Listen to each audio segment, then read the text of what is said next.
une des choses qui va le plus Faber-Glaster là, en soins palliatifs, c'est l'humour. Okay? Je savais que dans des endroits comme ça, c'est pas. On est au Québec, on est en 2022, c'est pas des mouroirs là, où il y a des pleureuses à chaque chambre. Là, on n'est pas là. Il y a de la joie, il y a de la lumière dans ces endroits-là, mais je pensais pas que l'humour était aussi universel dans les familles. Honnêtement, là, j'ai jamais autant ri dans un milieu de travail que depuis que je travaille en soins palliatifs. C'est extraordinaire. C'est comme si le meilleur des gens sort dans des contextes comme ça. Tu sais, quand on se dit, ben, je sais pas comment dire, souvent les résidents qui arrivent là, c'est pas tant eux qui ont le plus besoin d'être accompagnés. Moi, je dirais, on en reparlera tantôt, mais le plus gros de mon travail, c'est surtout auprès des familles. Parce que la plupart des patients y arrivent, il y a un bon bout de fait dans leur tête. T'sais. Quand on dit que la moyenne de séjour, c'est de 20 jours, souvent, ils arrivent puis ils savent qu'est-ce qu'ils s'en viennent faire, puis ils sont prêts. Pas tout le monde, mais je vous dirais la plupart du temps. C'est les familles autour que c'est très, très, très difficile. Puis les résidents, souvent, ils veulent la légèreté, ils veulent. Fait que, c'est pas long, là. Des fois, à l'entrevue d'admission, déjà, on voit les farceurs, c'est qui, puis nous autres, on aime ça, fait qu'on embarque, puis on rit beaucoup. Mais j'ai rencontré des familles compétitives, là, ça n'avait pas de sens. Puis la madame la plus drôle que j'ai rencontrée, c'est une madame qui était dans 80 et quelques années, je me souviens pas, là, mais on voyait qu'elle était âgée, la madame. Okay. Puis petite face, là, une petite bête là, de tannante, mais tellement belle. Puis quand tu la rencontres, elle est vraiment là, douce. Tu sais, une madame qui a l'air bien, bien, bien straight. Là. Tu l'imagines bien straight. Là, tu l'imagines pas fofolle, là, pas tannante trop non plus. Là. Puis là, à force de jaser avec, tu vois qu'elle a de la répartie. Elle est drôle, elle nous fait rire, tout ça. Mais là, sa famille vient. Elle avait une grande famille, elle avait beaucoup d'enfants, beaucoup de filles. Puis là, les filles arrivent tout le temps, genre, mais très souriantes. C'est des familles vraiment, là, tu n'as pas le goût de partir de la chambre quand ils viennent. Là. Puis ils te gardent dans la chambre, ils racontent des histoires, ça arrive fort. Puis là, tu de nous dire, vous savez, là, ma mère, là, c'est la folle de la famille, c'est la farceuse de la famille. Mais il était deux. Il était elle, puis sa sœur. Tu sais, c'était pas les enfants qui faisaient des folies dans le temps des fêtes, c'était eux autres, là. C'était les matantes, mettons, là. Fait que là, il nous raconte les coups qu'elle faisait quand elle était jeune. Mais tu sais, moi, je disais, ça se peut pas, là. Tu sais, genre, il louait des chalets, puis il échangeait les dentiers d'un boîtier. Un moment donné, elle dit, oh, madame, elle était tellement adorable. Elle s'appelait Lucille. Là, elle me dit, la sœur de Lucille, c'est les deux tannantes, sa sœur a dit, un Noël, elle dit, ah, il est-tu lettre, mon sapin? Là, je dis, ben, comment ça, ton sapin, il est lettre? Regarde-les, il est lettre, ça n'a pas de bon sens. De sacrer ça dans l'évidence. Voyons donc, on s'est payé là. Fait que là, sa sœur, elle s'en va du salon, mettons. Elle, Lucille, elle a pris le sapin, ben, elle l'a sacré dans la neige dehors. T'sais, là, elle nous racontait des anecdotes de même, mais tu sais, on riait, puis là, elle était dans son fauteuil avec son petit sourire en coin, tu sais, puis ça y rappelait des bons souvenirs. Puis à la fin, dans les derniers jours de sa vie, là, un des très beaux moments, là, j'étais vraiment contente parce que j'ai fait une bonne blague, puis j'ai vu dans son visage que ça lui a fait du bien, ça l'a fait rire. Elle était dans son lit, puis elle n'était plus capable d'être au fauteuil, elle était tout le temps alitée, là, c'est dans les derniers jours. Puis, c'est les gens en fin de vie, ils veulent tellement être. Les gens, ils ont tellement leur dignité, leur fierté. Hein, puis nous autres, on y tient à ça, on en prend soin de ça. C'est une des choses que j'aime de cet endroit-là. Tout est fait dans le plus grande douceur. Puis c'est ça, étalité, toute frêle. Puis le dentier, il ne tenait plus dans sa bouche. Puis, fait que là, il était tout le temps comme dans son lit à côté d'elle parce qu'elle veut le mettre, mais elle n'est pas bien avec, puis elle est gênée. Elle est gênée de ne pas avoir son dentier. Fait que là, je rentre dans la chambre juste pour aller lui dire bonjour, pour dire que je l'oublie pas, que je pense à elle. Elle était moins forte, on ne pouvait plus vraiment avoir des discussions. Fait que là, elle me voit arriver, puis là, je vois qu'elle a comme un petit instant de panique. Mon Dieu, j'ai pas mon dentier. Fait que là, elle cherche avec sa main pour pouvoir le mettre. Là, je dis, mais non, Lucille, vous n'êtes pas bien avec ça, hein? Elle me dit, on n'a pas besoin de mettre ça, vous êtes tellement belle. Même pas dedans, vous êtes belle. Fait que là, j'ai dit, ben, qu'est-ce que vous en pensez si je l'enlève de votre matelas? C'est parce que là, vous allez vous faire mordre une fesse, tu sais. Fait que là, je le vois, tu sais, qu'elle a comme fait. Fait que là, elle a comme lâché prise, genre, ben oui, tu sais, enlève-les de mon lit, ça n'a pas d'allure, tu sais. C'est extraordinaire, tu sais, c'est un privilège, là, incroyable d'être là, tu sais, dans ce petit bout de chemin-là de la vie de ces gens-là. On attribue à Joseph Staline la phrase « La mort d'une personne est une tragédie. La mort d'un million est une statistique. » Bienvenue à la balado au sujet des sciences humaines et sociales. Je m'appelle Alexandre Beaupré et je suis accompagné de Sébastien Belland. Au Québec, il existe un service social appelé l'accompagnement en fin de vie. Et ceux qui y œuvrent côtoient quotidiennement des gens qui savent qu'ils vont mourir, de même que leur famille. Pour en parler aujourd'hui, Sébastien et moi avons tenu à inviter une experte de la pratique de cet accompagnement et donc pour la première fois de l'histoire de la balado. Pas d'experte ou d'expert du monde universitaire. On reçoit aujourd'hui Danielle Lajoie, détentrice d'un baccalauréat en travail social. Elle a d'abord travaillé dans les centres jeunesse, puis à l'organisme Le Bon Dieu dans la rue. Après ses études, elle a participé à un projet d'aide humanitaire au Pérou et c'est à cet endroit qu'elle a découvert son intérêt et sa vocation pour l'accompagnement. À son retour au Québec, elle a œuvré durant 10 ans dans le réseau de la santé en oncologie et en soins palliatifs. Elle est maintenant travailleuse sociale à la maison de soins palliatifs à Desmaures-Dion.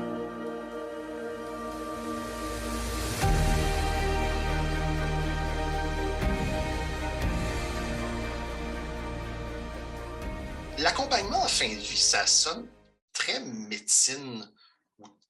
Mais qu'est-ce que c'est en fait quand on parle de soins palliatifs ou d'accompagnement en fin de vie?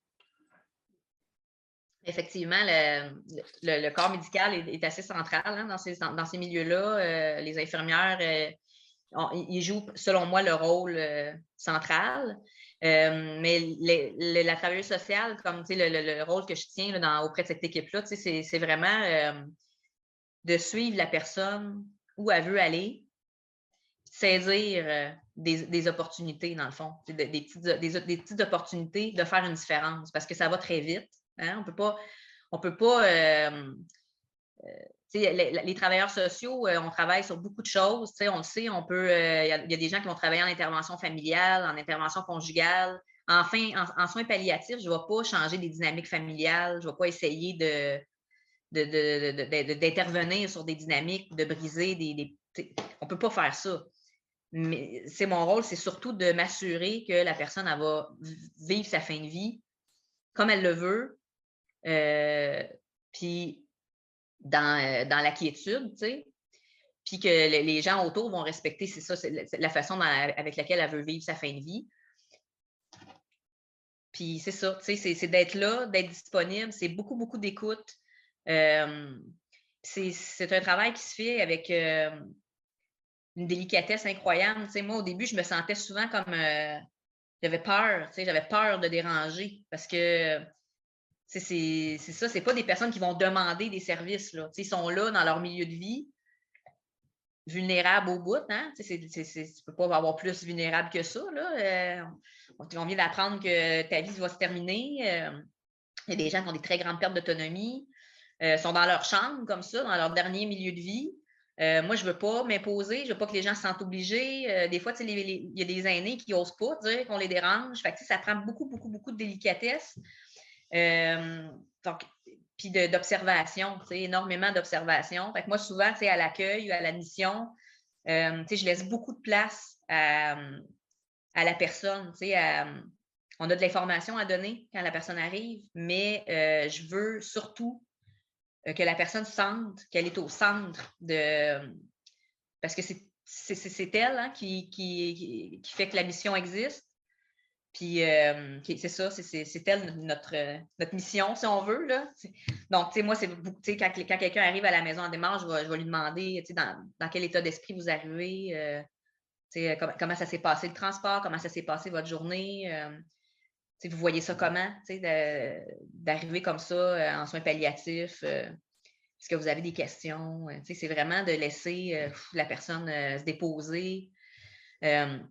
Puis je vais demander s'ils connaissent un peu, c'est quoi le rôle d'une travailleuse sociale, leur expliquer qu'est-ce que moi je sers à quoi dans une maison de soins palliatifs. C'est vraiment, moi je suis là pour vous, c'est pas une obligation.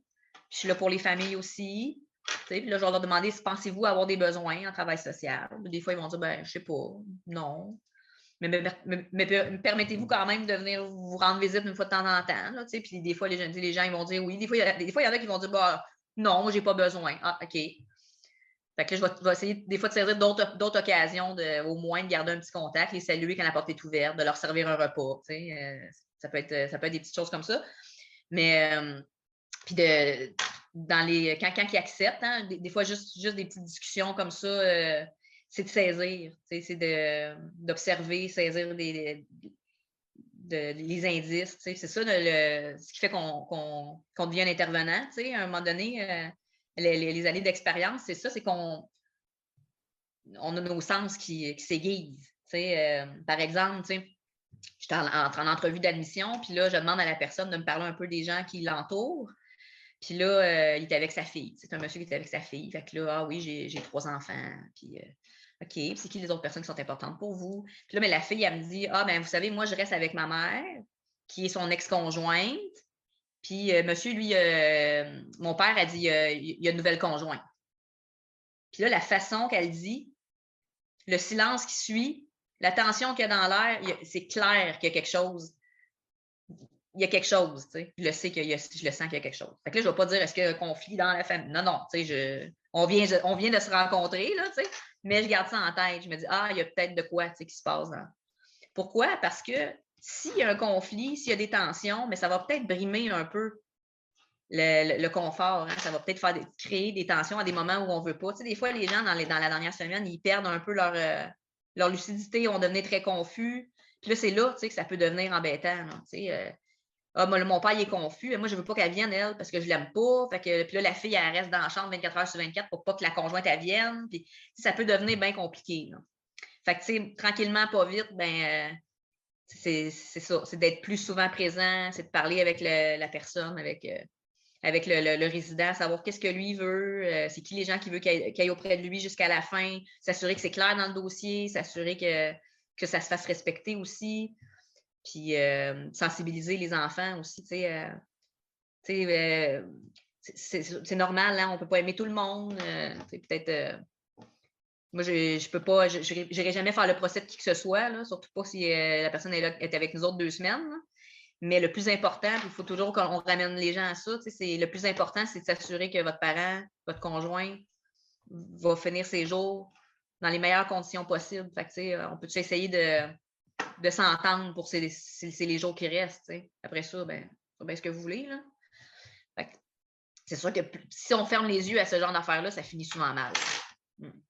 Fait que c'est ça. Il y a beaucoup des petites choses comme ça qu'on peut déceler.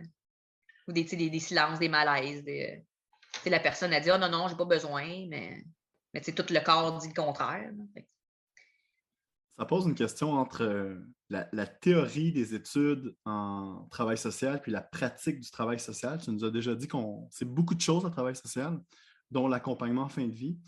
À quel point tes études t'ont aidé pour ton travail d'accompagnatrice?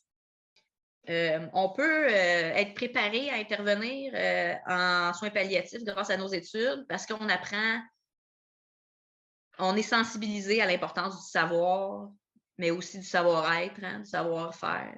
Savoir-être, je vous dirais que c'est l'essentiel dans ce genre de contexte-là. On apprend à intervenir des fois aussi en situation de crise. On est sensibilisé aux dynamiques familiales. C'est toutes des théories qui peuvent nous aider. Mais à mon sens, à moi, pour être accompagnant en fin de vie, où on est à côté, puis qu'on suit la personne, on écoute beaucoup plus qu'on parle, qu'on intervient. Ça, à mon sens, c'est pas tant l'école. Je pense que c'est un classique un peu, on va dire, c'est un peu cliché de dire que c'est une vocation, là, mais moi, je n'ai pas choisi tant que ça de travailler en soins palliatifs. Dans mes premières années d'intervention, j'étais en jeunesse, en itinérance jeunesse. J'étais sûre que je travaillerais avec des jeunes toute ma vie. T'sais. Mais la vie, mes expériences de vie personnelles et de bénévolat, de stage et tout ça, m'ont amené vers ça. C'est comme si la vie m'avait dit, toi, on te place là, tu es faite pour faire ça. malgré moi, vraiment, là, vraiment. Il y a eu une fois dans ma vie aussi que je me suis dit, mon Dieu, je ne sais pas pourquoi, mais je suis sur mon X, je suis faite pour faire ça. C'est particulier comme ça. Moi, fait que c'est pas tant mes études, moi, je pense, qui m'ont aidé à faire ce que je fais aujourd'hui, c'est mes expériences de la vie. En étant jeune, j'avais peur de la mort des autres. Moi, la mort, c'était comme... j'étais anxieuse par rapport à ça. J'avais peur que les gens que j'aime meurent. Fait que je voulais pas entendre parler de ça. Puis, on a été, nous autres... moi, j'ai mes 4 grands-parents vivants aujourd'hui. Là, c'est fou. J'ai pas eu beaucoup de décès dans ma famille. Ouais. Et en 2005, je suis partie avec une amie faire un projet d'aide humanitaire au Pérou. Il fallait qu'on choisisse un lieu pour faire de l'accompagnement. Puis on a visité une dizaine de milieux, dont c'était une maison en VIH-Sida, là, mais tu sais, à Iquitos, au Pérou, ce qu'on était, là, ça, on peut dire que c'était un mouroir, là, parce que ça mourait, là, c'était épouvantable. Là. C'était vraiment dur là, comme milieu, là, avec les conditions de là-bas, d'hygiène, il y avait les vieux médicaments, les premiers médicaments antirétroviraux qu'il y avait là-bas, ça tuait tout le monde parce qu'il n'y avait pas l'état, il n'y avait pas la condition pour recevoir ça. C'était dur, là. Puis tout le monde, là, ma gang de jeunes volontaires, on est rentrés là, sont tous ressortis 2 minutes plus tard en pleurant. Là.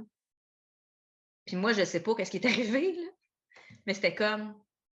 C'est fou, là. C'est fou, c'est comme dans les histoires qu'on entend dans les films, là. Mais c'est comme il y a quelque chose qui m'a dit, toi, c'est ici, il faut que tu travailles.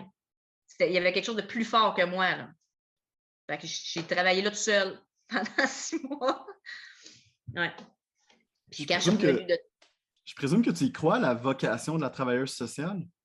Oui, puis non. J'ai tellement rencontré de travailleurs sociaux qui font une belle job, mais qui n'ont pas la vocation. Je pense que c'est autre chose d'avoir la vocation de... Moi, je ne suis pas très axée sur la théorie. C'est comme mis ça un peu de côté. Je l'utilise des fois, là, mais c'est ça, c'est vraiment une connexion d'humain à humain. C'est ça que j'aime tant, moi, des soins palliatifs. C'est fou, là. C'est comme on rencontre tellement de monde dans une année. Là. Puis on porte tous des chapeaux, hein, des rôles qu'on a. Vous autres, là, vous êtes professeurs dans les universités. Parents, on a tous des rôles, on côtoie les gens, on parle un peu de ce qu'on fait, on parle de qui on est par rapport à ça, puis on fait partie d'une hiérarchie sociale, d'une classe sociale. Puis il y a des gens qui tiennent à ça, il y a des gens qui arrivent à la Maison des Mendiants, puis sont fiers de dire « Ah, moi, j'ai été un grand dirigeant d'entreprise, puis tout ça. » Mais quand on arrive là, dans ces dernières semaines de vie-là, là, on va dire qu'on s'en rend compte qu'on est à quel point qu'on est tous égaux, tu sais. Puis c'est ça, je pense, qui fait le plus de... Qu'est-ce qui fait? Je pense qu'il y a autant de gens qui demandent l'aide médicale à mourir aujourd'hui. Là, c'est fou, là, mais qui ne veulent pas que les gens soient témoins de leur perte d'autonomie, du fait qu'ils ont une couche. C'est pas beau, ça, dans notre société d'aujourd'hui. Mais en même temps, c'est ça qu'on est tous comme ça. On est tous des humains, on n'est pas à l'abri de ça. Personne, tu sais. Puis c'est ça, moi, que j'aime dans ce milieu-là. C'est juste de se rendre compte qu'on est tous pareils, on est tous égaux. Nous autres, où ce que je travaille, il n'y a pas vraiment de hiérarchie. Là. Je veux dire, si la fille du ménage ne rentre pas, ben, on va tous nettoyer les chambres. On va tous se partager les chambres. J'en ai nettoyé des chambres. Puis face à nos résidents aussi, c'est ça. Il y a comme une on rentre en contact avec ces gens-là de façon véritable, ce qui ne se fait pas vraiment dans la vie de tous les jours. C'est des contacts humains véritables rapidement. Puis c'est pas tout le monde, c'est pas avec tout le monde que c'est possible. Il y en a qui sont très, très, très... on rencontre beaucoup de gens quand même qui sont sur la défensive, qui vont être dans leur mécanisme de défense jusqu'à la fin, là, parce que c'est trop souffrant, parce qu'ils n'acceptent pas leur sort. Ça, il y en a, mais c'est pas la majorité. Là. La majorité des gens arrivent là, puis c'est comme... c'est ça, c'est là que je suis rendue, puis on dirait qu'ils se rendent compte, c'est quoi l'essentiel? C'est les gens qui sont autour de moi. Mais les gens qui arrivent dans une maison de soins palliatifs, si je veux bien comprendre, la maison de soins palliatifs dans laquelle tu travailles, c'est privé? C'est communautaire. C'est communautaire, d'accord. Mais si les gens qui arrivent là, donc ce que je comprends, c'est qu'ils ont déjà vécu certaines étapes. Donc, ils ont déjà eu le diagnostic. Ils savent que c'est la fin. Ils savent que c'est incurable. Ça, ils le savent déjà. Donc, oui. Donc, ça, tu travailles dans le communautaire. Est-ce que tu as déjà travaillé dans le public? Oui, ben, dans les 10 dernières années, j'ai travaillé surtout dans les hôpitaux, puis travaillé principalement en oncologie et soins palliatifs à l'hôpital.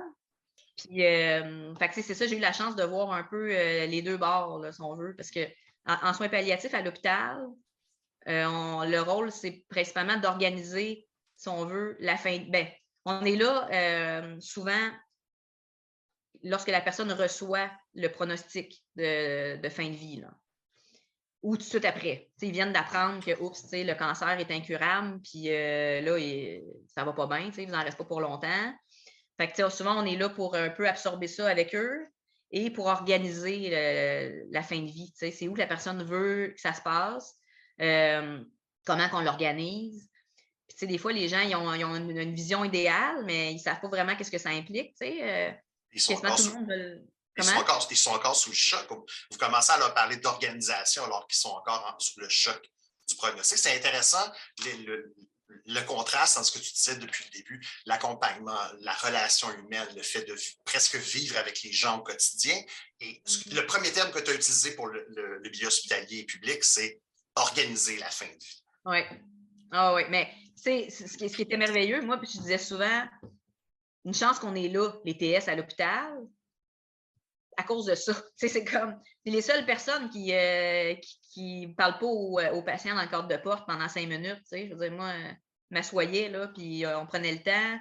Puis des fois, c'est comme la personne vient d'apprendre qu'elle va mourir dans 2 mois, puis là, on a des pressions, là, des gestionnaires en haut pour le sortir. Envoyez-le à quelque part là, en soins palliatifs. Hein, peux-tu laisser le temps un peu? T'sais? Fait que on est un peu. Moi je me voyais un peu comme défendre un petit peu les intérêts de cette personne-là, gagner du temps. Est-ce que cette dichotomie-là, c'est quelque chose? Est-ce que cette dichotomie-là entre l'approche plus communautaire que tu as l'air de privilégier, dans laquelle tu as l'air d'être bien, puis l'approche plus organisationnelle ou l'approche plus workflow d'un hôpital, est-ce que dans votre formation, vous voyez cette dichotomie-là? Non. C'est quelque chose que tu apprends. Est-ce qu'il faudrait que la formation en travail social aborde ça? Prépare à ça, d'après toi? Oui, c'est sûr. Mais on en entend parler un peu. Mais c'est tout le temps dans les... ce que les gens retiennent quand on est à l'université, c'est que dans le communautaire, c'est sous-payé, mais que tu es plus avec les gens. Fait que c'est un peu ça aussi. Au moins, c'est pas faux. Ouais. Dans les détails, oui, ça se dit de plus en plus. Moi, j'ai fini mon bac en 2007, ça fait longtemps. Là, je ne sais pas ce qui se dit aujourd'hui. Mais je me souviens que j'étais une des seules à faire mon stage en communautaire. C'était vraiment pas populaire là, à cette époque-là. Là. Aujourd'hui, je ne sais pas si ça a changé. Mais d'après moi, peut-être que ça se parle un peu plus, mais je ne pourrais pas dire. Mais je me souviens qu'à l'époque, des gens savaient que communautaire, on était plus proche des gens, parce que souvent, c'est des organismes qui partent d'un besoin puis c'est ce qui va naître de la communauté. Fait que nécessairement, on est plus proche, on est plus proche du besoin que ce qui va s'offrir au public. Là. Mais moi, j'ai beaucoup aimé travailler quand même à l'hôpital parce que, c'est ça, j'avais l'impression d'avoir une grande mission, de faire une différence dans la vie des gens. Mais c'est épuisant parce que j'étais beaucoup à contre-courant. J'étais beaucoup j'étais comme un soldat au front tout le temps. C'est un petit peu pour ça que je suis plus là. Mais c'est un rôle important. C'est quand même un rôle important parce que souvent, les gens, ce qu'ils veulent, souvent, c'est aller mourir à la maison. Mais c'est pas rose. Là. Quand tu n'as pas les ressources, on est au Québec, là, il y a bien des services, là, mais quelqu'un qui est en soins palliatifs à domicile, il n'y a pas beaucoup de services. Là. Il va y avoir une infirmière qui va venir peut-être à tous les jours, une demi-heure, 15 minutes, préposer une fois ou 2 dans la semaine. Là. Puis, c'est pas ça qui va faire que la personne elle restera pas sur le dos dans son lit, qu'elle va être nettoyée. Fait que, souvent, les gens vont dire « Ah oui, mais j'ai ma fille qui va venir m'aider. » Non, ça prend du monde. Là. Ça prend du monde. Puis c'est épuisant. Puis la journée, c'est qu'il faut éjecter aux 3-4 heures. C'est stressant. Fait que, ça prend quelqu'un qui va donner l'information, qui va faire un peu comme c'est ça, qui va les aider un peu à se diriger dans ça et à prendre une décision qui fait l'affaire de tout le monde. En préparant l'épisode, on a discuté, toi et moi, Daniel, puis moi, je suis habité par quelque chose que tu m'as dit. Tu m'as dit les gens préfèrent mourir seuls, ou ils sont nombreux à mourir seuls. Puis c'est tellement contre-intuitif pour moi. Dans ma tête, la fin de vie, c'est en famille, c'est entouré que ça se fait. Wow, attends 2 secondes, parce que moi et Seb, on n'en a pas parlé avant, mais je ne suis pas du tout d'accord avec Ah oui, Sébastien. oui, oui. Ah, c'est Du tout. intéressant. C'est quand Daniel, vas-y Daniel, mais non. Mais je l'ai parlé tantôt, par exemple, dans l'anecdote. Il faudrait le redire ici peut-être pour l'épisode en général, pour les gens qui vont écouter l'épisode la première fois. Là. Si tu pouvais repartir là-dessus, ça serait le. Oui, vas-y. Mais je vais vouloir poser une question après. Est-ce que les gens en général veulent mourir seuls? Je ne suis pas sûre, mais ce qu'on voit souvent, c'est des gens qui vont attendre d'être seuls pour mourir. C'est ça qui est un peu fascinant. Puis, tu sais, on ne sait pas pourquoi, tu sais, donc on ne peut pas leur demander. Mais ce qu'on se rend compte souvent, c'est que, tu sais, en tout cas, je pense que moi, ce que j'en ai conclu, c'est que souvent, c'est des personnes qui ont été très, très indépendantes, fières. Puis, tu sais, peut-être qu'ils ne veulent pas que les gens soient témoins hein, de cette image-là. On ne sait pas qu'est-ce qu'on va avoir l'air hein, quand on va donner notre dernier souffle. Tu sais, ça peut être pas joli, comme ça peut être bien correct aussi, mais tu sais, je sais pas. Tu sais, on a vu ça souvent, des familles qui sont là presque tout le temps, là. Puis pour les familles, là, c'est quelque chose qui se fait pas. Hein? Ça, c'est inhumain de laisser quelqu'un mourir tout seul. Fait que là, ils vont être là jour, nuit, ils vont coucher sur place. Puis là, à un moment donné, ils sont fatigués morts. Puis là, ils vont dire on va aller chercher un café à côté. Puis là, ben, ils partent 20 minutes. Puis la personne décède. Ça, on a vu ça souvent quand même. Fait que c'est souvent, quand les familles vont me dire ah non, il faut qu'il y ait quelqu'un tout le temps. Puis des fois, les enfants, là, ils travaillent, sont fatigués. Puis là, ils tiennent à ce qu'il y ait quelqu'un qui dorme sur place tout le temps. Là, qu'est-ce qui fait que vous voulez absolument que quelqu'un dorme sur place? Pourquoi c'est si important pour vous, tu sais? Ben oui, s'il fallait qu'il meure pendant la nuit, tu sais. Mais plus souvent, je leur explique, tu sais, ben justement, tu sais, dans un endroit où on n'est pas à l'hôpital. Hein? Il y a 12 chambres où je travaille. Il y a tout le temps 3 personnes sur le plancher, infirmières, préposées. Puis des fois, il y a des bénévoles aussi qui sont aux soins, donc qui vont dans les chambres, qui vont donner un coup de main, tout ça. Donc, il y a beaucoup de personnes qui ont à l'œil le bien-être des patients, donc des résidents, en fait, c'est des résidents chez nous. Fait que, ils vont aller voir la nuit, ils vont s'en occuper, ils vont les tourner, ils vont en prendre soin. Là. Fait que, je leur dis, il n'y a pas de quiétude à avoir, même la nuit. Puis c'est important que tout le monde se repose, même les familles, mais ils tiennent à ça. Fait que des fois, je leur dis, vous savez, des fois, nous, on veut absolument pas que notre proche meure tout seul, mais des fois, c'est quand on les laisse tout seuls 5 minutes qu'ils meurent. En avez-vous déjà parlé avec votre père? Puis souvent, mais non, ils n'en ont pas parlé. C'est ça, des fois, c'est pas des croyances qu'on a, mais on n'est jamais mort, hein, personne, on ne sait pas. C'est ça, on ne peut pas parler par expérience d'être mort, mais je me dis que les expériences des gens, l'expérience pas du patient, du résident ou de la résidente qui est en soins ou qui est en accompagnement de fin de vie doit être un peu nourrie par ce qu'elle a déjà vécu, du genre, si j'ai vu telle chose, je ne veux pas imposer ça. Je veux dire, si tout ce que tu as vu dans la famille, dans l'échelon de génération avant toi, justement, du monde qui braille puis qui à la Jean Valjean dans Les Misérables, le patriarche meurt, la main sur la tête de ses enfants, puis tout le monde braille avec des madeleines. Je veux dire, je sais pas, moi, je pourrais, moi, la mort de mes grands-parents, je les ai vécus comme, il y a eu un beau moment où tout le monde a fait, yeah, on t'aime, puis tout. Puis le reste, ça s'est passé. C'est de la même façon lorsqu'on entend les gens qui font de l'accompagnement de fin de vie. L'histoire qu'on entend souvent, je pense, c'est en Suisse, où les gens qui font, pas l'accompagnement de fin de vie, mais de l'aide médicale à mourir, vont faire une dernière, je sais pas un dernier party parce qu'ils ne sont pas en état, là, mais un dernier moment pour clore avec tout le monde. Tu sais, c'est ce que tu disais tantôt, laisser, accorder l'importance au dernier souvenir que tu laisses. Je sais pas. Ouais. Puis moi, ça, on voit ça, nous autres, avec l'aide médicale à mourir aussi. Parce que c'est pas pareil, tu sais. Souvent, les gens vont faire une demande d'aide médicale à mourir pour partir la journée qu'ils veulent dans un état correct, tu sais. Où ils ont encore une certaine dignité. Il y a la question Ah oui, il y en a qui sont allés déjeuner le matin en marchant, là, à la salle à manger, puis que l'après-midi, ils ont leur aide médicale à mourir. Ça, souvent, mais il va y avoir la famille autour. Il va y avoir eu des anecdotes de raconter dans l'heure avant. J'ai déjà vu des familles, ça riait fort, là, dans l'heure avant. Puis, puis c'est ça que la personne voulait, tu sais. On avait une dame, là, une jeune dame, là, dans la quarantaine. Elle n'a jamais voulu s'apitoyer sur son sort, là. C'était une combattante, là. Elle est incroyable, cette dame-là. Puis, elle nous a tellement fait rire, là. Jusqu'à la fin. Jusqu'à la fin, des blagues. Ça riait. Puis là, le médecin est en train de... il s'apprêtait, là, il était là avec sa valise pour venir faire ce qu'il avait à faire. Puis il était comme, attends une minute, là, j'ai pas fini.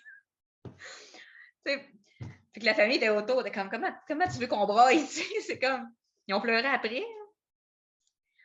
Mais fait que c'est ça, on voit ça plus dans un contexte d'aide médicale à mourir, mais dans un contexte où la personne meurt de sa mort plus naturelle, il y a plus d'inconnus. Il y a plus d'inconnus, il y a plus de... Souvent, c'est un état qui est semi-conscient aussi. Fait que, est-ce que la personne choisit vraiment? On a cette impression-là, mais c'est ça, c'est particulier.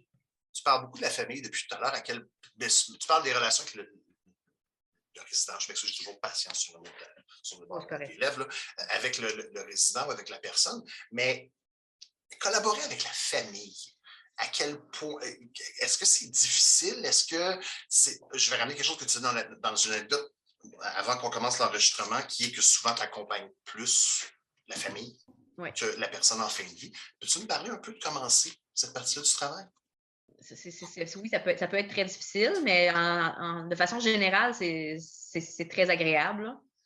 C'est le fun parce que toutes les familles sont différentes. Puis j'aime ça, j'aime j'aime le fait que chaque jour soit différent, puis de rencontrer autant de variétés de personnes, puis de la diversité, puis les dynamiques. Moi, j'aime ça, les histoires de famille, puis quand les gens sont généreux, puis ils se racontent, puis c'est vraiment fascinant. Donc, c'est pour un plaisir pour moi de pouvoir être là, puis de leur offrir cet accompagnement-là. Il y a beaucoup de monde qui saisissent cette main-là qui est tendue, puis qui vont apprécier de ne pas être tout seul, puis qu'on puisse répondre à leurs questions, puis juste jaser, tu sais. Est-ce qu'il y a une chose, tu disais, bon, toutes les familles sont différentes, tout le monde a des besoins différents. Est-ce que tu as remarqué dans tes années de pratique communautaire une chose dont toutes les familles ont besoin ou sont vraiment toutes différentes à tous les aspects? Bien, je pense que ça mériterait peut-être d'être plus réfléchi longtemps, mais je pense que c'est vraiment juste quand je dis l'accueil, l'accueil est important. Là. Je pense que c'est juste ça. Parce qu'il y en a que je vais accueillir à l'arrivée, puis que je ne reverrai pas nécessairement, à part les saluer dans le corridor. Mais juste le fait qu'on leur dise, je vous vois, je vous reconnais, je sais ce que vous vivez, c'est difficile. Puis on leur montre qu'ils sont vraiment importants, puis qu'on est disponible. Ça, je pense que s'il n'y avait pas ça, les familles ils ne se sentiraient pas aussi bien là, au sein de la maison. Il y a beaucoup de monde qui le disent, même après le décès de leur famille, que ça fait toute une différence, la façon qu'ils sont accueillis. Même s'ils n'ont plus besoin après. C'est le fait de savoir qu'ils sont importants, qu'on les a considérés. Quand quelqu'un arrive à la maison, on est dans l'entrée. Il y a une affiche dans la porte, c'est « Bienvenue, madame, une telle ». Puis on est dans l'entrée, on les attend. Puis moi, souvent, j'ai consulté le dossier. Fait que, mettons, je sais que la madame, elle s'en vient avec son mari. Je vais dire « Bonjour, madame » avec son nom. Puis je vais dire « Vous êtes Gilles », par exemple. Puis là, il est comme surpris, tu sais. Ça, souvent, là, ça fait vraiment une grande différence, de savoir qu'ils sont attendus, sont considérés. Mais sinon, oui, c'est tout le temps différent. Puis oui, il y a des familles difficiles, mais moi, jamais je vais me laisser contaminer par ce que je vais lire, ce que je vais entendre. Je vais toujours m'assurer de me faire ma propre impression. Je me souviens qu'on a reçu une dame récemment, puis c'était écrit dans le dossier, puis qu'elle avait une fille qui avait bien des problèmes de santé mentale, puis problèmes personnels, puis qui était vraiment difficile, puis qu'il fallait beaucoup, beaucoup, beaucoup la cadrer. Puis elle ne pouvait pas être laissée toute seule. Elle ne pouvait pas lâcher l'eau seule. Puis quand elle est arrivée avec son oncle, sa tante, puis à ce moment-là, c'est la COVID. Puis il y avait juste les enfants qui étaient admis et les conjoints. Fait que l'oncle, la tante ne pouvaient pas être admis. OK? Fait que là, c'est ça qui a été comme donné comme consigne. Puis là, ça a été un problème parce que là, tout le monde disait, mais il faut absolument que l'oncle et la tante soient là. Parce que si on les lâche lousse tout seul, ça va faire des problèmes. Tu sais. Fait qu'au final, il y a eu une permission spéciale pour elle. Mais au fil des jours, moi, je me suis rendu compte qu'il n'aurait pas été là, ça aurait été bien correct. Là. Tu sais, c'est parce qu'elle avait des diagnostics de santé mentale, parce qu'elle avait les cheveux rouges, qu'elle avait une drôle de façon de s'exprimer. Mais j'ai adoré cette jeune fille. Elle avait des réflexions extraordinaires. On a eu des discussions super, vraiment. Là. Grande sensibilité. Je trouvais ça vraiment cool. Moi, elle venait me voir dans mon bureau, puis elle s'assoyait ses meubles, puis on jasait. Puis je trouvais que c'était une très belle image. C'est comme de dire, tu parles le monde comme ils sont, puis tu vois, j'ai ça en tête, c'est sûr. Là, on me dit, hey, pas facile, ben, on va l'avoir à l'œil un peu plus, c'est sûr. Là, mais jamais se fier nécessairement aux premières apparences. Des fois, ça peut faire plus de dommages. Je me rappelle d'une madame qui arrive, c'est sa mère qui est en soins palliatifs, puis elle me dit, faites attention, son conjoint, là. On voyait qu'elle ne l'aimait pas, puis il est demandant, puis il va vous faire du trouble, puis tout. T'sais. Mais c'est avec elle qu'on a eu du trouble. Elle était c'est ça, j'ai eu de la misère avec elle, moi. C'était une madame qui faisait un peu les affaires en dessous, pas beaucoup de communication. Puis avec lui, ça a été un super suivi. Il vient me voir souvent, transparent. Fait que, il y a des dynamiques de famille qui sont vraiment pas faciles, puis ça demande beaucoup, beaucoup d'énergie. Il y a beaucoup de rencontres de famille que j'ai dû faire juste pour Caroline, pouvez-vous mettre vos chicanes de côté le temps que la personne meurt, là, t'sais. Ah oui, ça, on voit ça souvent. Là. Pas capable de laisser leur conflit de côté. Là. Ils sont dans la chambre, puis c'est comme ils sont en train de raconter les vieilles rancunes. Là. Ah, lui, c'est de la conjointe de mon père, j'ai jamais été capable de la sentir, elle a fait ci, puis elle a fait ça, puis elle a fait ci. Puis elle devrait pas être là. Puis à un moment donné, c'était comme la conjointe, c'est une étrangère, là, elle vient c'est une immigrante, tu sais. Ça fait 20 ans qu'elle est avec son père aux enfants. Puis ils l'ont jamais considérée comme dans la famille. Fait que là, ils veulent plus qu'elle soit là. Ben, ça fait 20 ans que c'est la conjointe, là. Elle a sa place, tu sais. Puis... Fait que là, il essayait de me convaincre qu'elle était tout croche. Ben, moi, je dis, mon rôle à moi, c'est pas de prendre parti, c'est pas de faire le procès de qui que ce soit, tu sais. C'est de s'assurer que lui, il va avoir le monde qu'il veut autour de lui. Puis sa conjointe était là dans les dernières années, tu sais. Fait que là, on essaie de trouver une façon, tu sais. Est-ce qu'on peut se faire des horaires? Vous venez pas en même temps? Vous venez pas les mêmes jours? Puis s'ils veulent pas s'entendre, s'ils veulent pas faire d'horaire, on n'a pas le choix, tu sais. Ça va être ça. T'sais, on n'aura pas le choix de l'imposer, des fois même. Là, parce que moi, je ne veux pas qu'il y ait de chicane dans la chambre pendant que le monsieur est dans son lit. Puis, imagine. Non, c'est pas toujours facile, mais je dirais que la grande majorité du temps, c'est très plaisant de travailler avec les familles. Là. J'aimerais qu'on parle de toi. Parce que ton travail n'est pas banal. Comment tu emmènes tout ça à la maison? Comment tu peux, en fait, faire ton travail de mère, d'amoureuse, d'amie? Bien, c'est sûr que je pense qu'il y a beaucoup de points. Là. Je pourrais te faire plusieurs pointes pour en parler. Mais il y a une première chose, je pense, c'est l'expérience. Là. C'est comme n'importe quel métier. Là. On apprend à le faire. On se rend bien vite compte que si on se laisse trop absorber par ces émotions-là, on ne fera pas ce travail-là longtemps. On apprend en tout cas dans mon cas à moi, là, j'ai appris à m'attacher avec détachement. Ce que le bouddhisme appelle le non-attachement. C'est vraiment comme c'est un amour véritable. Moi, je les aime toutes les personnes que je rencontre, ou presque. Là. Il y en a des malcommodes des fois, mais la plupart, je les aime vraiment. Mais je sais qu'ils vont partir. T'sais. Donc, c'est comme d'emblée.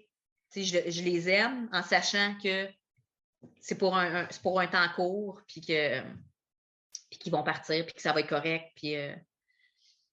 Mais ça n'empêche pas que j'ai un être sensible, puis des fois, je pleure hein, avec les familles, puis pas comme une Madeleine, là, mais ça m'est déjà arrivé de verser quelques larmes, de dire à la personne, je suis très touchée par ce que vous me dites, ou d'être très émue, ou d'arriver dans le bureau des infirmières et de pleurer. Là.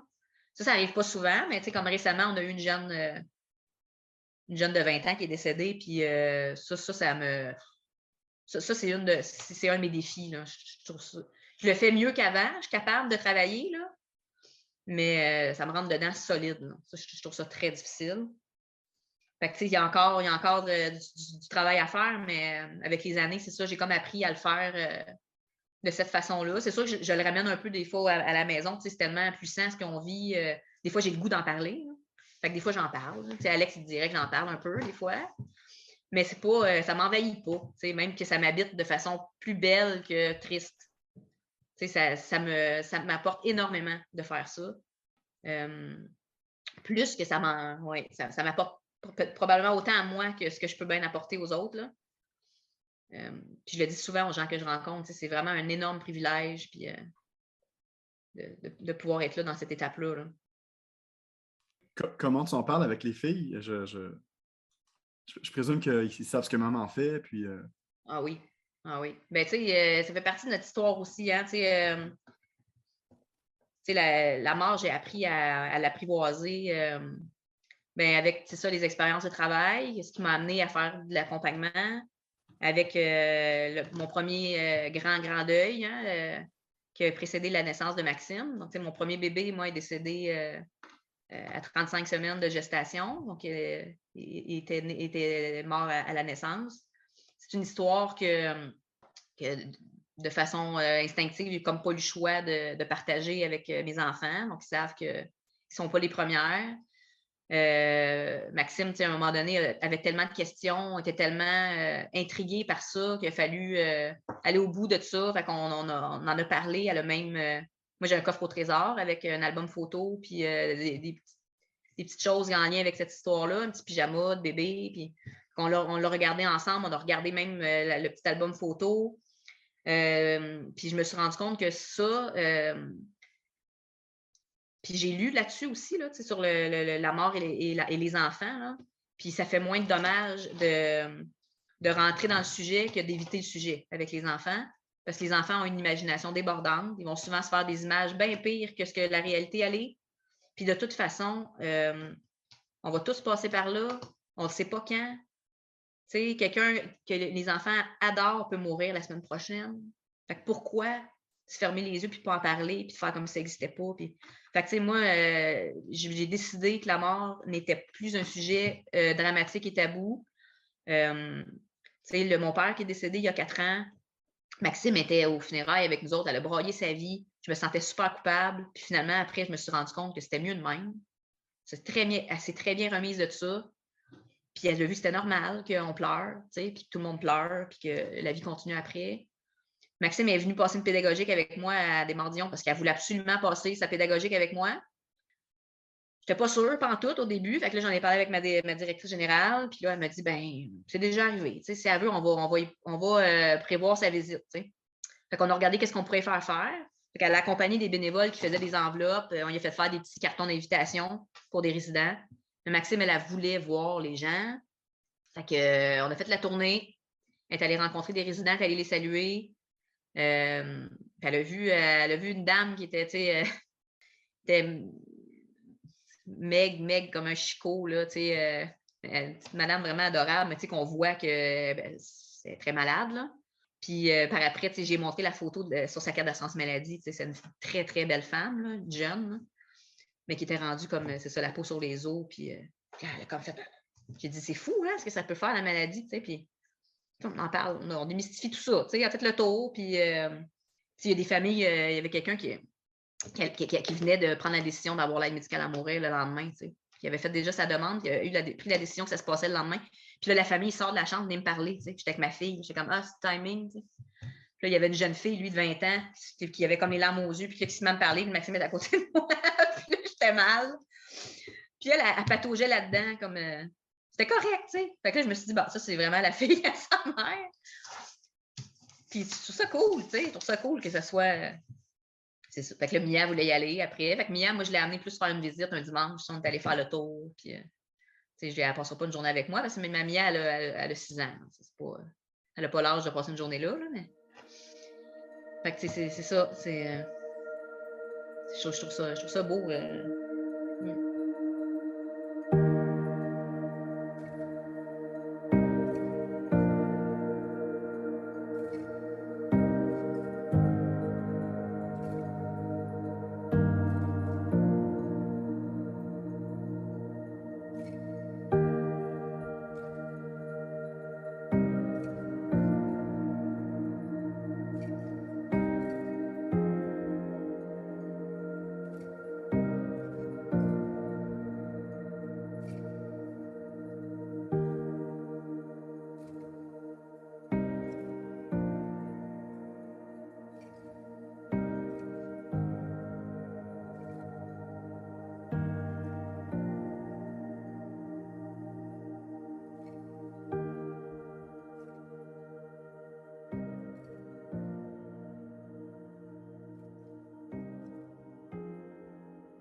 Vous me permettrez en post-scriptum d'ajouter une précision qui découle d'une discussion avec Daniel Lajoie qui a eu lieu après l'enregistrement.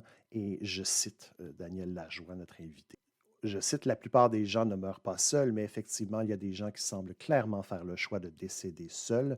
Ce qu'il faut retenir, à mon avis, l'avis de Daniel Lajoie, c'est que les gens semblent régulièrement choisir, et ce, même lorsqu'ils semblent inconscients, quand et avec qui ils meurent.